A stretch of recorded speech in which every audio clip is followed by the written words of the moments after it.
मुरादाबाद से चौंका देने वाला एक वीडियो सामने आया, जहां कुछ लड़के कार की बोनट पर बैठकर स्टंट करते दिखाई दिए। सोशल मीडिया पर वीडियो वायरल होने के बाद पुलिस भी हरकत में आई और आरोपियों पर कार्रवाई का भरोसा दिया। यही वो तस्वीरें हैं जो सोशल मीडिया पर वायरल हुई। तेज रफ्तार कार पर स्टंट करते कुछ लड़के, जिनका ये वीडियो वायरल है, जिसके बाद पुलिस हरकत में आई है और इन आरोपियों पर कार्रवाई का भरोसा दिया गया है।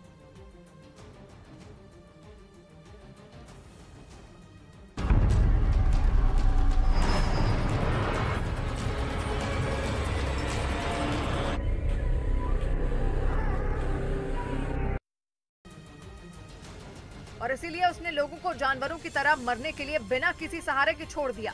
लेकिन चीन की हकीकत बताने वाले कुछ आंकड़े लीक हो गए। दावा यह है कि वहां के नेशनल हेल्थ कमीशन की मीटिंग हुई, जिसमें कुछ आंकड़े पेश किए गए।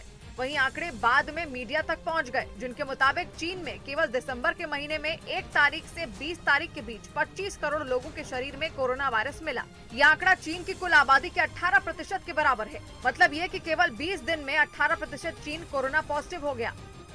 इसीलिए माना जा रहा है कि चीन में बहुत बड़ी तबाही मचनी तय है, क्योंकि अगले 90 दिनों में चीन की 60% आबादी कोरोना वायरस की चपेट में आ जाएगी। जिसका मतलब ये होगा कि 90 दिनों में चीन के 90 करोड़ लोग कोरोना पॉजिटिव होने की आशंका है। और इसीलिए ये भी साफ है कि अगर 90 करोड़ लोग कोरोना पॉजिटिव हुए तो लाखों लोगों की जान भी जा सकती है। लेकिन हैरानी की बात यह है कि चीन का ध्यान वहां के लोगों की जान बचाने पर बिल्कुल भी नहीं है,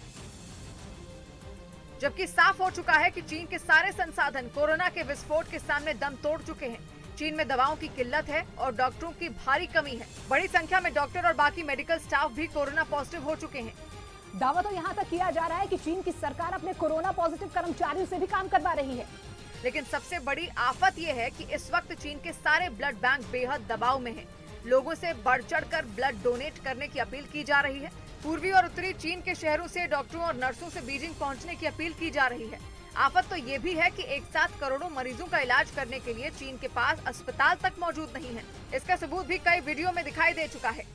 जबकि अब साफ हो चुका है कि कोरोना के जिस BF.7 वेरिएंट से इस वक्त चीन के शहर लड़ रहे हैं वो बेहद खतरनाक है। ओमिक्रॉन के बाकी सब वेरिएंट इतने खतरनाक नहीं थे जितना खतरनाक BF.7 है, क्योंकि ये ऐसा सा वेरिएंट है जो बहुत कम वक्त में मरीज के फेफड़ों में फैल जाता है। फेफड़ों में ऐसा इन्फेक्शन होता है कि मरीज के लिए सांस लेना मुश्किल हो जाए। भारत समेत दुनिया के कई देशों में जब कोरोना वायरस का डेल्टा वेरिएंट फैला था, तब इस तरह के लक्षण मरीजों में दिखे थे। इसीलिए डेल्टा वेरिएंट को बेहद खतरनाक माना गया था। लेकिन चीन में मरीजों के सीटी स्कैन बता रहे हैं कि BF.7 का स्वभाव भी बहुत कुछ वैसा ही है। ऊपर से चीन में मरीजों को इलाज नहीं मिल पा रहा है। इलाज की कमी के कारण लोगों की हालत ज्यादा गंभीर हो रही है। हालांकि चीन के कई शहर ऐसे हैं जहां कभी विस्फोट जैसे हालात नहीं बने हैं, लेकिन जिस तरह चीन में कोरोना फैल रहा है, जानकारों का मानना है कि इस विस्फोट की पहुंच पूरे चीन तक हो जाएगी। और उधर पाकिस्तान एक बहुत बड़े युद्ध की तरफ आगे बढ़ चुका है। तहरीक-ए-तालिबान पाकिस्तान के साथ पाकिस्तान की सेना को एक ऐसा युद्ध लड़ना पड़ रहा है जिसमें बहुत बड़े पैमाने पर तबाही हो रही है। हैरानी की बात यह है कि सिर्फ पाकिस्तान ही नहीं बल्कि अमेरिका को भी इस जंग से डर लगने लगा और उसने पाकिस्तान में मौजूद अपने नागरिकों को एक चेतावनी जारी कर दी। अमेरिका के नागरिकों से अपील की गई है कि इस्लामाबाद के मैरिट होटल जाने से बचा जाए। आशंका ये है कि उस होटल में अमेरिका के नागरिकों को निशाना बनाते हुए एक बड़ा हमला किया जा सकता है। क्रिसमस और नए साल के जश्न के लिए आमतौर पर अमेरिका के लोग जश्न में शामिल होने के लिए निकलते हैं, लेकिन अमेरिका ने अपने नागरिकों से साफ कह दिया कि मैरिट होटल से फासला बनाया जाए। मतलब ये कि अमेरिका की एजेंसियों को एक बड़े हमले का खतरा सता रहा है। ऊपर से बड़ी खबर यह है कि जिस वक्त अमेरिका ने ये एडवाइजरी जारी की, उसी वक्त तहरीक-ए-तालिबान पाकिस्तान ने एक बड़ा हमला कर दिया, जिसमें पाकिस्तानी फौज का एक कमांडर मारा गया। इसके अलावा पाकिस्तानी फौज के 10 जवान जख्मी होने की भी खबर सामने आई। लेकिन माना जा रहा है कि इस बार TTP की लड़ाई अकेले पाकिस्तान से नहीं बल्कि अमेरिका से भी है। अमेरिका इस संगठन के निशाने पर क्यों आया, ये अब तक साफ नहीं है। लेकिन माना जा रहा है कि बलूचिस्तान में पाकिस्तानी फौज जो ऑपरेशन चला रही है, उसमें अमेरिका का उसे पूरा साथ मिल रहा है। यहाँ तक कि बलोच आर्मी और TTP के ठिकानों की खबर अमेरिका के सैटेलाइटों के जरिए मिल रही है। इसीलिए इस बार पाकिस्तान और अमेरिका दोनों इन संगठनों के निशाने पर हैं। लेकिन ये लड़ाई इस कदर बढ़ चुकी है कि इसे अंजाम तक पहुंचाने में पाकिस्तान तबाह हो सकता है। हालात ये है कि तालिबान के झंडे पाकिस्तान के कुछ प्रांतों में लगे दिखाई दिए। उत्तरी वजीरिस्तान में तालिबान ने ऊंची जगहों पर झंडे लगाकर पाकिस्तानी फौज को खुली चुनौती दे दी। ऊपर से शुक्रवार को इस्लामाबाद में हुए हमले के बाद अमेरिका और पाकिस्तान दोनों सहमे हुए हैं।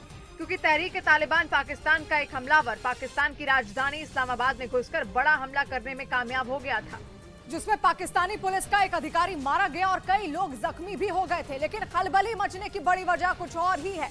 अब तक साफ नहीं है कि इन आतंकियों के निशाने पर कौन था और ये आतंकी कहां धमाका करने के मकसद से इस्लामाबाद में दाखिल हुआ था। क्योंकि एक कार पर शक होने के बाद इस्लामाबाद में पुलिस ने उसे रोका था और उसी वक्त उसमें धमाका हो गया था। अब माना जा रहा है कि आतंकियों के निशाने पर या तो कोई भीड़भाड़ वाली जगह थी,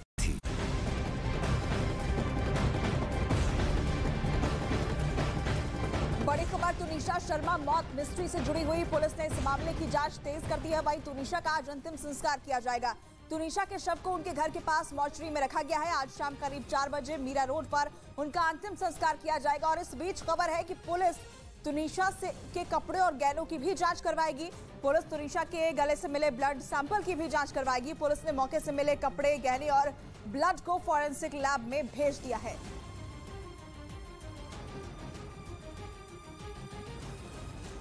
एक्टर तुनिशा शर्मा मौत मिस्ट्री की जांच में पुलिस जुटी हुई है। उधर तुनिशा शर्मा का पार्थिव शरीर मॉर्चरी पहुंच गया, जहां से उसे उनके घर ले जाया जाएगा। एक्टर तुनिशा शर्मा के घर वालों ने बताया कि बॉडी मिलने के बाद उसे घर ले जाया जाएगा और फिर शाम 4 बजे अंतिम संस्कार किया जाएगा।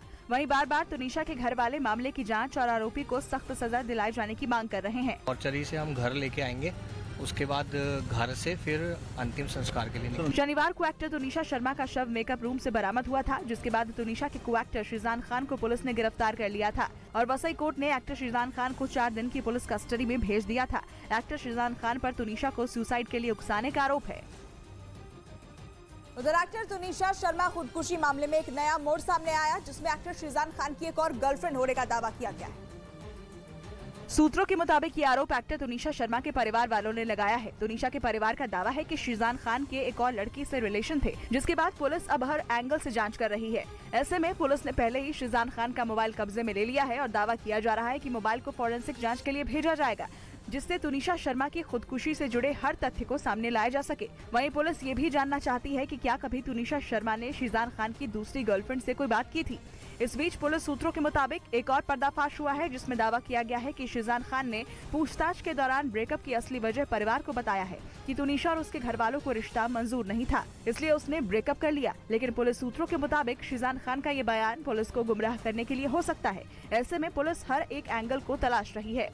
इस बीच पेरिस में रहने वाले कुर्द समुदाय पर हुए जानलेवा हमले के बाद कोहराम मच गया। बीते शुक्रवार को वहां एक शख्स ने कुर्द समुदाय के एक कल्चरल सेंटर पर गोलीबारी की थी, जिसमें 3 लोग मारे गए थे।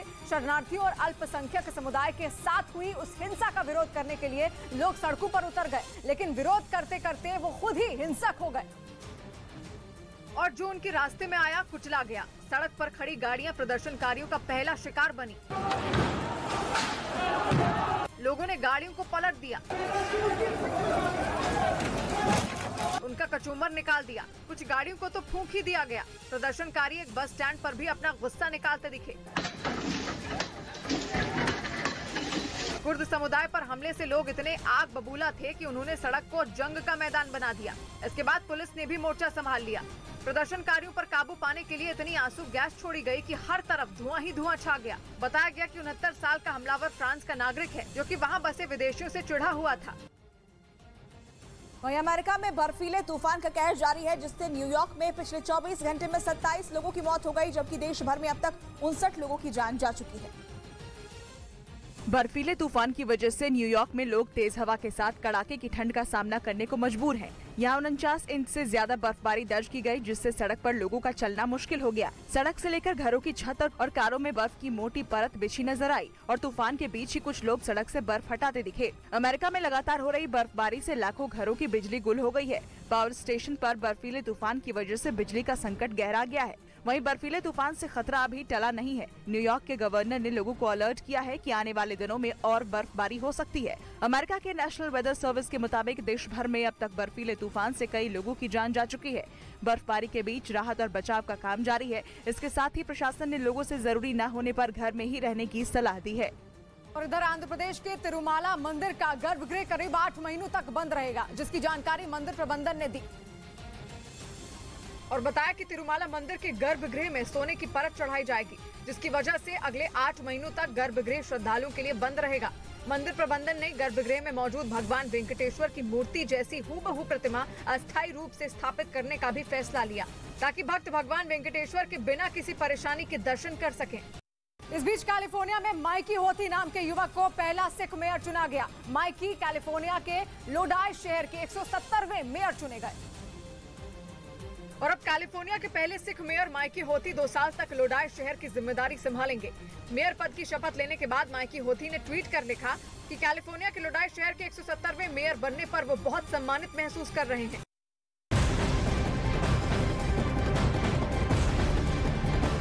और अब खबर जम्मू कश्मीर से आ रही है। यहाँ पहलगाम में बर्फबारी शुरू हो चुकी है, जिसके साथ तापमान में भी गिरावट जारी है।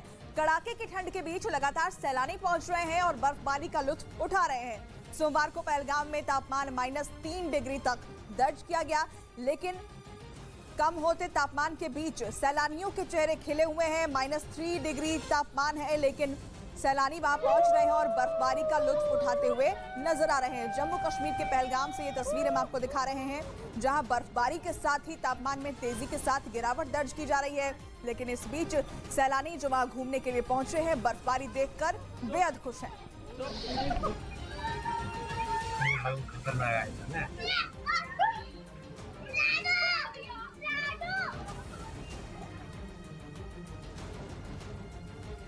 हिमाचल प्रदेश में इन दिनों सैलानियों का सैलाब उमड़ा है। पिछले साल के मुकाबले इस बार होटल में दुगनी बुकिंग हुई है। हिमाचल प्रदेश के शिमला, मनाली और कुल्लू से वीडियो सामने आया है, जिसमें गाड़ियों की लंबी कतार नजर आ रही है। बर्फबारी के बीच नए साल का जश्न मनाने के लिए लोग हिल स्टेशन का रुख कर रहे हैं। शिमला के मॉल रोड में बड़ी संख्या में लोग दिखे। जैसे जैसे नए साल के दिन करीब आ रहे हैं, वैसे ही पर्यटकों के आने का सिलसिला बढ़ता जा रहा है।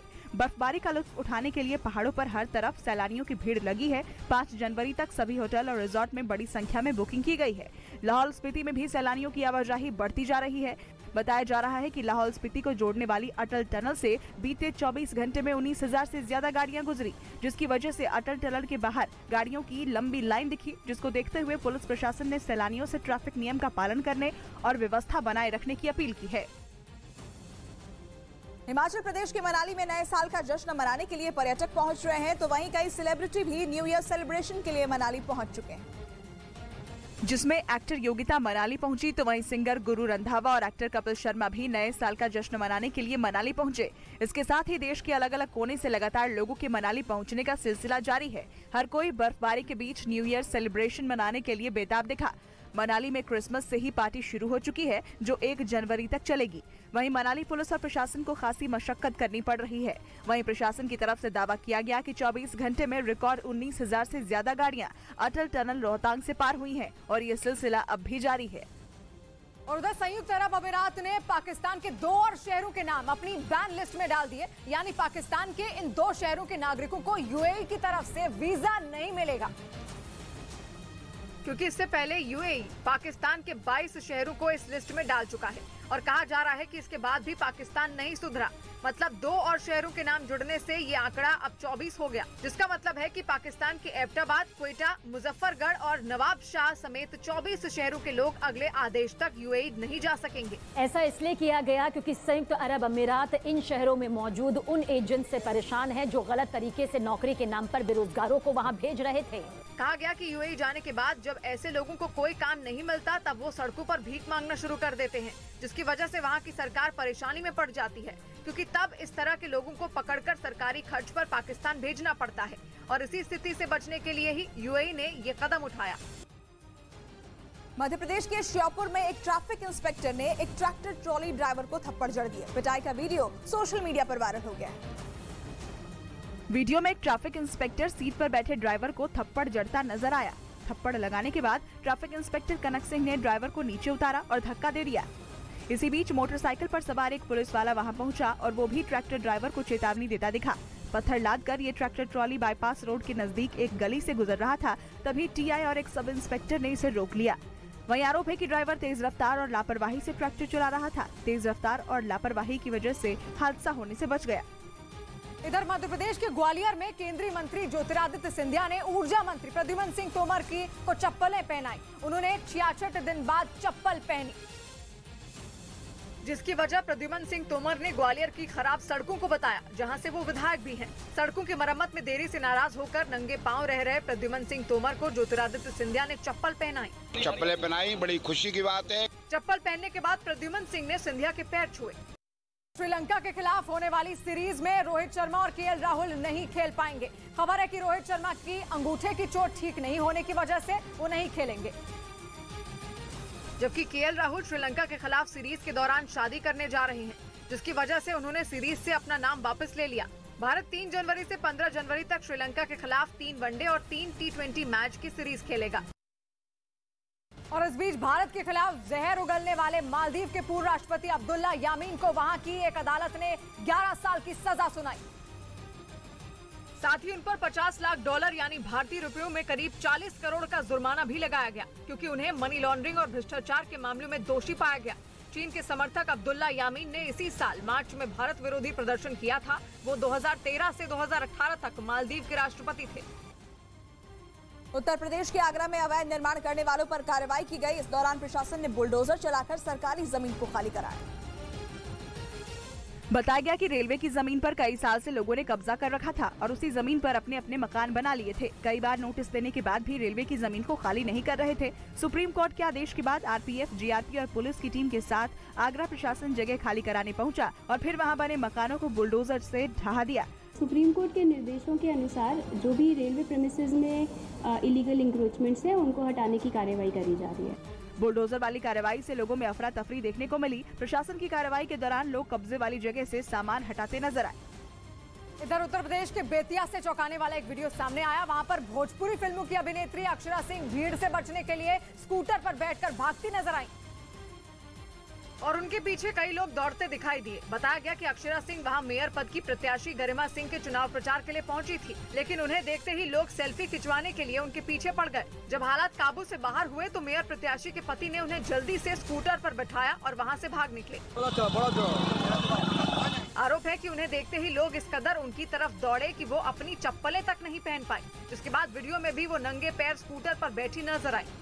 और उस बीच जापान के कई इलाकों में बर्फीले तूफान की चपेट में आने से 15 से ज्यादा लोगों की जान चली गई है। जापान के उत्तर पूर्वी हिस्से में पिछले हफ्ते ही बर्फीले तूफान ने दस्तक दे दी थी, लेकिन सप्ताह के आखिर तक ये मौसम वहां रहने वाले लोगों के लिए मुसीबत बन गया। जो तस्वीरें जापान के होक्काइडो टापू से सामने आई, उनमें सड़कों पर बर्फ की मोटी परत जमी दिखाई दी।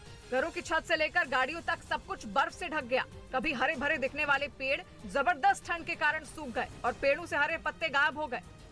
और ये हालात जापान के किसी एक इलाके में नहीं बल्कि उत्तर पूर्वी जापान के ज्यादातर हिस्सों में बर्फीले तूफान ने जमकर कोहराम मचाया, जिसका नतीजा ये हुआ कि एक हफ्ते में जापान में बर्फीले तूफान से 17 लोगों की मौत हो गई और करीब 100 लोगों के तूफान की चपेट में आने से जख्मी भी होने की खबर है। वहां के मौसम विभाग के मुताबिक उत्तर पूर्वी जापान के कई हिस्सों में औसत बर्फबारी के मुकाबले इस बार 3 गुना ज्यादा बर्फ गिरी है, जिसके कारण एक दिन पहले जापान के होक्काइडो टापू में 20,000 घरों की बत्ती गुल हो गई और उत्तरी जापान में सैकड़ों उड़ानों और ट्रेनों को भी खराब मौसम की वजह से रद्द करना पड़ा।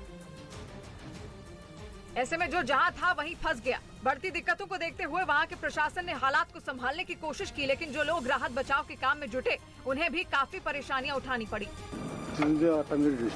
बर्फीले तूफान की वजह से लोगों ने खुद को घरों में कैद कर लिया। ऐसे में सड़कों पर सन्नाटा पसर गया। जो निकला भी उसे जगह जगह कई मुसीबतें उठाकर आगे बढ़ना पड़ा। उत्तर प्रदेश के कानपुर देहात में आरटीओ ऑफिस में 2 गुट आपस में भिड़ गए, जिसके बाद सरकारी दफ्तर के बाहर ही जमकर डंडे चलने लगे, जिसका वीडियो सोशल मीडिया पर वायरल हो।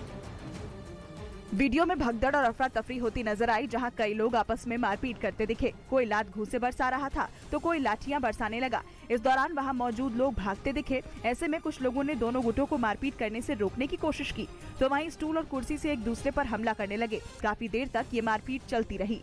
बताया गया कि ये वीडियो कानपुर देहात के आरटीओ दफ्तर के बाहर की थी, जहां एजेंट आपस में भिड़ गए थे और फिर देखते ही देखते ये पूरा विवाद मारपीट में तब्दील हो गया, जिसमें एक आदमी का सिर फट गया तो वहीं कई और लोग गंभीर रूप से घायल हो गए। वीडियो सामने आने के बाद पुलिस मारपीट करने वाले लोगों की पहचान में जुट गई है। उधर वित्त मंत्री निर्मला सीतारमण की तबीयत बिगड़ गई, जिसके बाद उन्हें दिल्ली के एम्स में भर्ती कराया गया, जहां उन्हें एक प्राइवेट वार्ड में रखा गया। हालांकि वित्त मंत्री को अस्पताल में किस वजह से भर्ती कराया गया इसका अभी पता नहीं चल सका, लेकिन रिपोर्ट के मुताबिक रूटीन चेकअप और पेट में इन्फेक्शन की वजह से उन्हें दिल्ली एम्स में भर्ती कराया गया। अमेरिका के न्यू ऑरलीन्स शहर में टिकटॉक स्टार बूगी बी की गोली मारकर हत्या कर दी गई और ये वारदात उस वक्त की हुई जब वो अपनी दादी के साथ सामान खरीदने के लिए निकले हुए थे।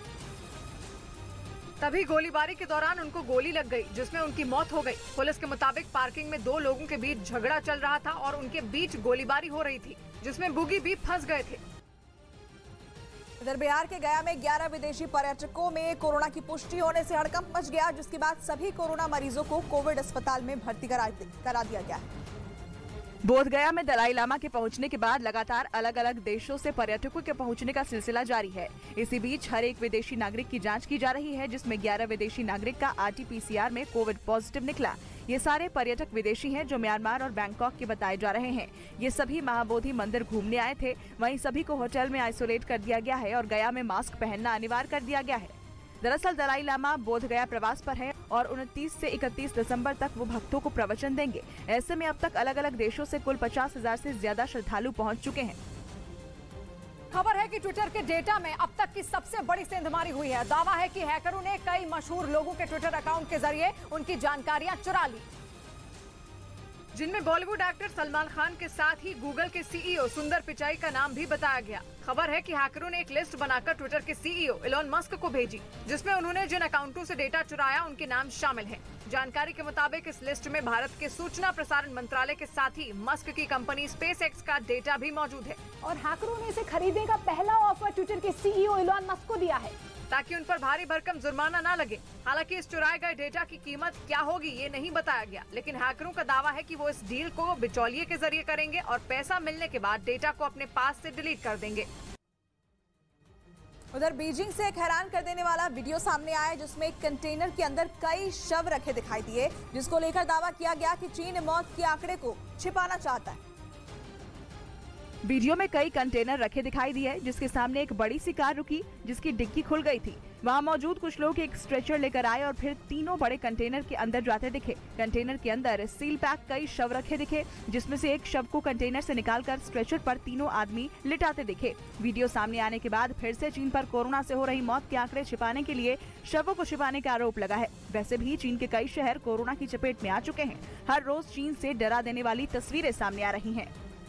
बिहार के कई इलाकों में पुलिस ने अवैध शराब की तस्करी करने वालों को गिरफ्तार कर लिया। भागलपुर में 2 तस्करों ने ऑटो की छत पर शराब की बोतलें छिपाई, लेकिन पुलिस ने खुफिया जानकारी के आधार पर उन्हें पकड़ लिया। तलाशी में पहले तो ऑटो से कुछ नहीं मिला, लेकिन जैसे ही उसकी छत से कपड़ा हटा, वहां शराब की कई बोतलें सजाकर रखी नजर आईं। पुलिस के मुताबिक ऑटो से शराब की 123 बोतलें बरामद की गयी। साथ ही तस्करी के आरोप में 2 लोगों को गिरफ्तार भी कर लिया गया। वहीं सारण में तो पुलिस ने जंगल में छिपाकर बनाई जा रही शराब के अड्डे पर जब हल्ला बोला तो वहाँ भगदड़ मच गई। हम लोगों ने बहुत बड़ी मात्रा में शराब जब्त की है। पुलिस के मुताबिक वहाँ से शराब की कई पेटियां जब्त की गई, जिन्हें बाद में बुलडोजर चलाकर नष्ट कर दिया गया। और दरभंगा में की गई छापेमारी कार्रवाई के दौरान तो एक तस्कर को छुड़ाने के लिए गांव के लोग पुलिस के साथ भिड़ गए। उसे अवैध शराब बनाने के आरोप में पुलिस ने पकड़ा, लेकिन जैसे ही पुलिस वाले उसे लेकर आगे बढ़े, गांव वालों ने उन्हें घेर लिया। इसके बाद वहां इतना हंगामा हुआ कि संभालना मुश्किल हो गया। दावा किया गया कि इस दौरान गांव वाले एक आरोपी को छुड़ाने में कामयाब रहे, वहीं दूसरे को पुलिस अपने साथ ले गई। इसके अलावा धनबाद में पुलिस की टीम ने अवैध शराब बनाने के आरोप में एक घर पर भी छापा मारा। आरोप है कि वहां घर के अंदर शराब की एक मिनी फैक्ट्री चलाई जा रही थी, जहाँ से पुलिस ने करीब 5 लाख रुपए की अवैध शराब बरामद की। 509 लीटर लोकल मेड नकली फॉरेन लिकर बरामद किया गया है। पुलिस के मुताबिक गिरफ्त में आए आरोपी नकली शराब बनाकर उन्हें बिहार के अलावा आसपास के राज्यों में बेचा करते थे, जिसके बाद उन्हें गिरफ्तार कर लिया गया। चीन में कोरोना से हाहाकार है, हालात बेकाबू होते जा रहे हैं। इस बीच शंघाई के होटल की तस्वीरें सामने आई हैं। बड़े बड़े आलीशान होटलों में अब क्वारंटीन रूम बनाए जा रहे हैं और इन क्वारंटीन रूम में कोविड पॉजिटिव मरीज शरण ले रहे हैं, क्योंकि चीन की स्वास्थ्य व्यवस्था पूरी तरह चरमरा चुकी है। अस्पतालों में भीड़ है और सरकारी क्वारंटीन सेंटर भी फुल हैं। मुश्किल हालात में अब लोगों को होटल में बने इन क्वारंटीन रूम का सहारा लेना पड़ रहा है। शंघाई में कोरोना संक्रमण के मामलों में बीते 1 हफ्ते में तेजी से बढ़ोतरी हुई है। शंघाई के मेट्रोपोलो हॉस्पिटल की तस्वीरें इस बात की गवाही दे रही हैं कि वायरस की बेकाबू रफ्तार के आगे चीन सरकार पूरी तरह फेल है। कोविड मैनेजमेंट को लेकर बड़े बड़े हवाई दावे करने वाले शी जिनपिंग आज अपने नागरिकों को बुनियादी स्वास्थ्य सुविधा तक नहीं दे पा रहे हैं। हालात इतने बिगड़ चुके हैं कि मजबूरन मोटी रकम खर्च करके कोविड पॉजिटिव मरीज होटल में बने इन क्वारंटीन रूम में भर्ती हो रहे हैं। इधर उत्तर प्रदेश की बुलंदशहर जेल को food safety and standards authority of India ने 5 स्टार रेटिंग दी है, जिसकी वजह जेल के अंदर खाने की क्वालिटी और साफ सफाई को बताया गया। FSSAI यानी food safety and standards authority of India के पैमानों पर खरा उतरने के बाद बुलंदशहर की जेल को ये रेटिंग हासिल हुई। इस बीच गुरु गोविंद सिंह के दोनों साहिबजादों की याद में देश भर में पहला वीर बाल दिवस मनाया गया और इस मौके पर प्रधानमंत्री नरेंद्र मोदी ने दिल्ली के मेजर ध्यानचंद स्टेडियम में आयोजित एक कार्यक्रम में हिस्सा लिया, जहां उन्होंने गुरु गोविंद सिंह के दोनों साहिबजादों की शहादत को नमन करते हुए उन्हें श्रद्धांजलि दी। भारत के वो बेटे, वो वीर बालक मौत से भी नहीं घबराए। गृह मंत्री अमित शाह ने भी ट्वीट कर दोनों साहिबजादों की बहादुरी को याद किया। इस मौके पर देश भर में कई जगहों पर कार्यक्रम हुए।